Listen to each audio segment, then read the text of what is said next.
کہ اللہ تعالیٰ اس علم غیب پر جو اس کے ساتھ مختص ہے کسی کو مطلع نہیں فرماتا سوائے اپنے برگزیدہ رسول کے، اور جو غیب اس کے ساتھ خاص نہیں ہے اس پر غیر رسول یعنی اولیاء کو بھی مطلع فرما دیتا ہے۔ تفسیر ساوی علی الجلالین میں ہے، یعنی جس رسول کو چن لیتا ہے اس پر اپنے غیبوں سے جس قدر چاہتا ہے اظہار فرماتا ہے۔ حضرت شاہ ولی اللہ کے بیٹے شاہ عبدالعزیز محدث دہلوی تفسیر عزیزی میں اس آیت کے تحت فرماتے ہیں، اور جو چیز تمام مخلوقات سے غائب ہے، غائب ہو، وہ غائب مطلق ہے، جیسے قیامت کے آنے کا وقت، اور باری تعالی کے تکوینی اور تشریعی احکام جو ہر روز ہر شریعت میں جاری ہیں، اور جیسے اللہ تعالی کی ذات و صفات کے تفصیلی حقائق، اس قسم کو رب تعالی کا خاص غیب کہتے ہیں۔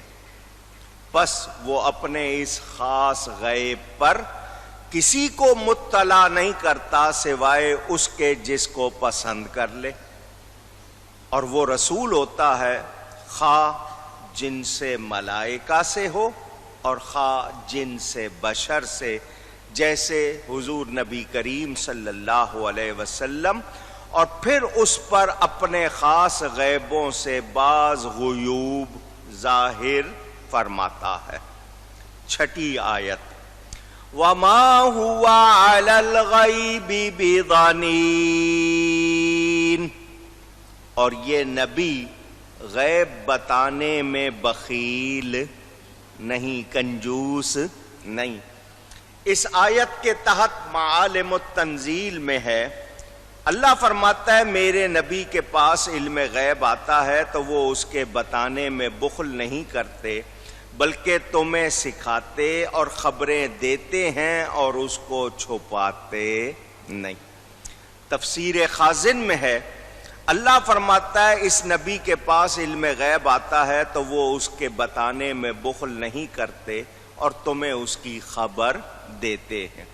تفسیر بغوی میں ہے، اللہ فرماتا ہے اس نبی کے پاس علم غیب آتا ہے تو وہ اس کے بتانے میں بخل نہیں کرتے بلکہ تمہیں سکھاتے اور خبر دیتے ہیں۔ شبیر احمد صاحب عثمانی علماء دیوبند میں جو مقام رکھتے ہیں وہ اپنی تفسیر عثمانی میں اسی آیت کے تحت لکھتے ہیں، یعنی یہ پیغمبر صلی اللہ علیہ وسلم ہر قسم کے غیوب کی خبر دیتا ہے، ماضی سے متعلق ہوں یا مستقبل سے، گزرے ہوئے زمانے سے یا آنے والے زمانے سے، یا اللہ کے اسماء و صفات سے، یا احکام شرعیہ سے، یا مذاہب کی حقیقت و بطلان سے، یا جنت دوزخ کے احوال سے، یا واقعات بعد الموت سے، اور ان چیزوں کے بتلانے میں ذرا بخل نہیں کرتا، نہ اجرت مانگتا ہے، پھر کاہن کا لقب اس پر کیسے چسپاں۔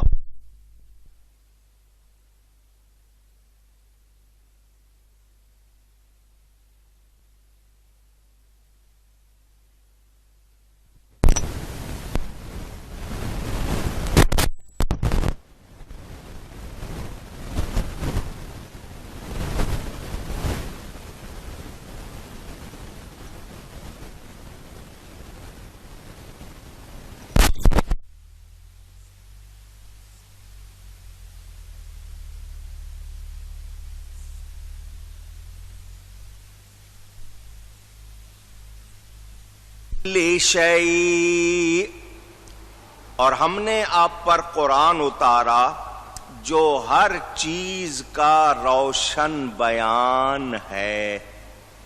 8ویں آیت، ما فرطنا فی الکتاب من شیء، ہم نے اس کتاب میں کوئی شے اٹھا نہ رکھی، یعنی سب بیان ہو گئی۔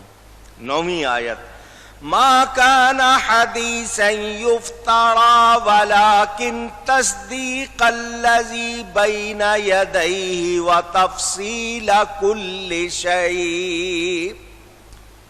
یہ قرآن کوئی گڑی ہوئی بات نہیں بلکہ اگلی کتابوں کی تصدیق ہے اور ہر شے کی تفصیل ہے. ان 3 آیتوں سے پتہ چلا کہ قرآن میں ہر شے کا روشن بیان ہے اور وہ بھی تفصیلی. چنانچہ حضرت مجاہد اور ابن سراقہ کیا کہتے ہیں کہ تمام عالم میں کوئی چیز ایسی نہیں ہے جس کا بیان قرآن میں نہ ہو. تو جب یہ پتہ چل گیا کہ قرآن میں ہر شے کا روشن اور تفصیلی بیان موجود ہے تو ہمارے اہل سنت و جماعت والے کیا کہتے ہیں؟ ہر شے سے مراد موجود، اور موجودات میں مکتوبات قلم، مکنونات لوح محفوظ کے جو کچھ لوح محفوظ میں لکھا ہوا ہے وہ بھی داخل ہے. تو قرآن عظیم میں روشن بیان ہو گیا لوح و قلم سب کا. تو اب قرآن سے پوچھتے ہیں کہ تجھ میں کیا ہے؟ تو قرآن میں کیا کیا محفوظ ہے؟ کل صغیر و کبیر مستطر، ہر چھوٹی اور بڑی چیز لوح محفوظ میں لکھی ہوئی ہے. لا حبۃ فی ظلمات الارض ولا رطب ولا یابس الا فی کتاب مبین. کوئی دانہ ایسا نہیں جو زمین کی اندھیریوں میں ہو، اور نہ کوئی تر اور نہ کوئی خشک چیز مگر وہ لوح محفوظ میں ہے.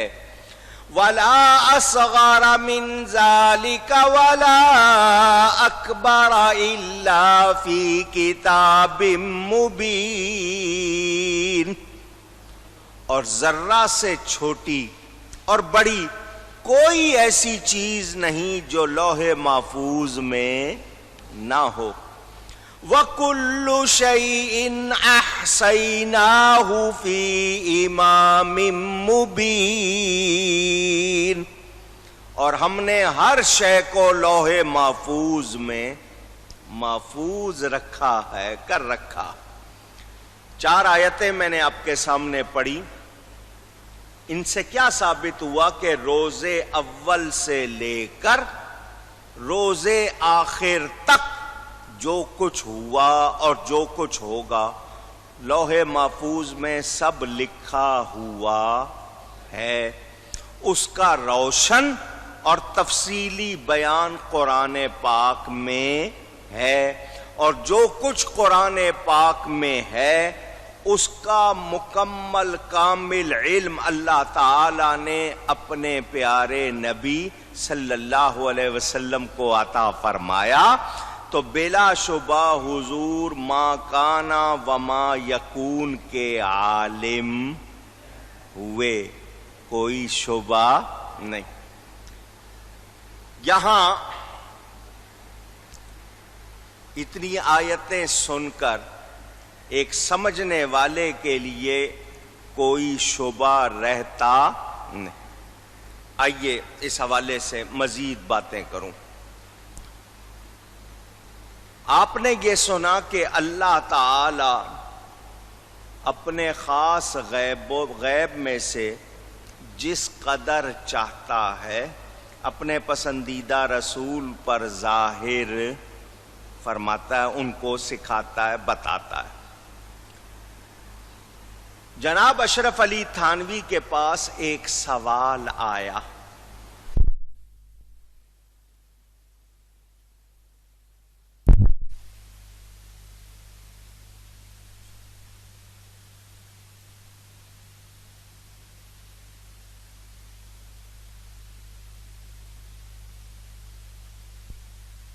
سوال کرنے والے نے سوال میں کہا کہ علم غیب کی دو قسمیں ہیں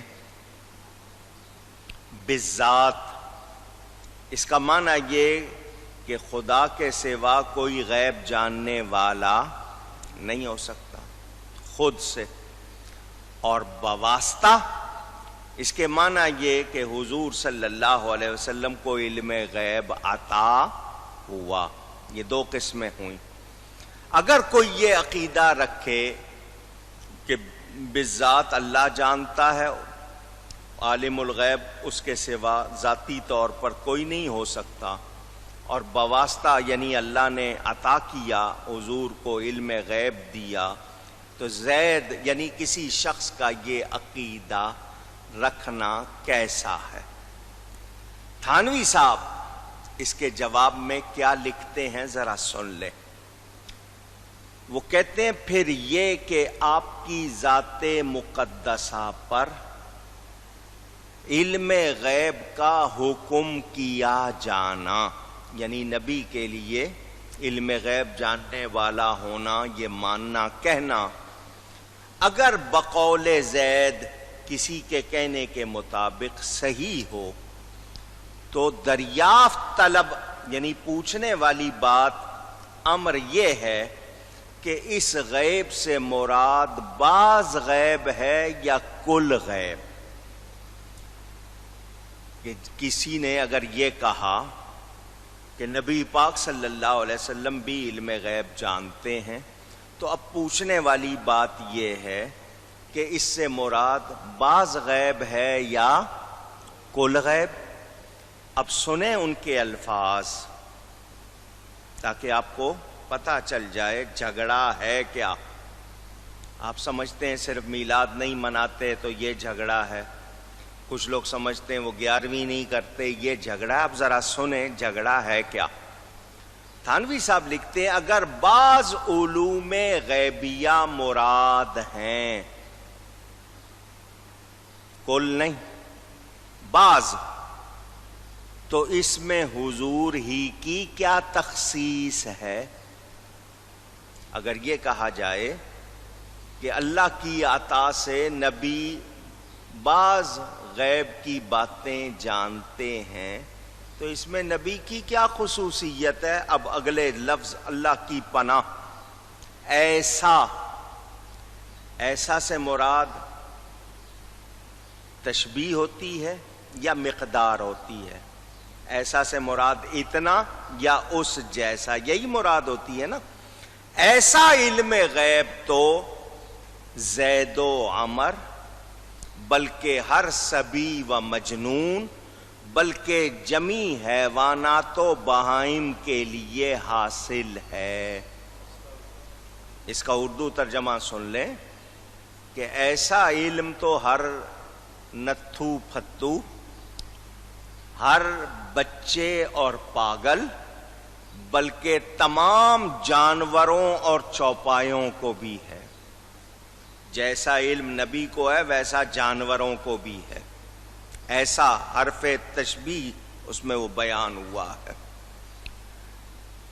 حضور صلی اللہ علیہ وسلم کے لیے پہلے تو شک کیا کہ اگر دوسرے کے کہنے کے مطابق صحیح ہے تو پہلی پوچھنے والی بات یہ ہے کہ بعض غیب ہیں یا کل غیب.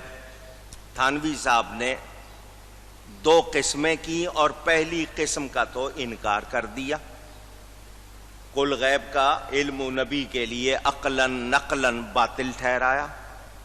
اگر وہ اس کو آگے واضح بھی کرتے ہیں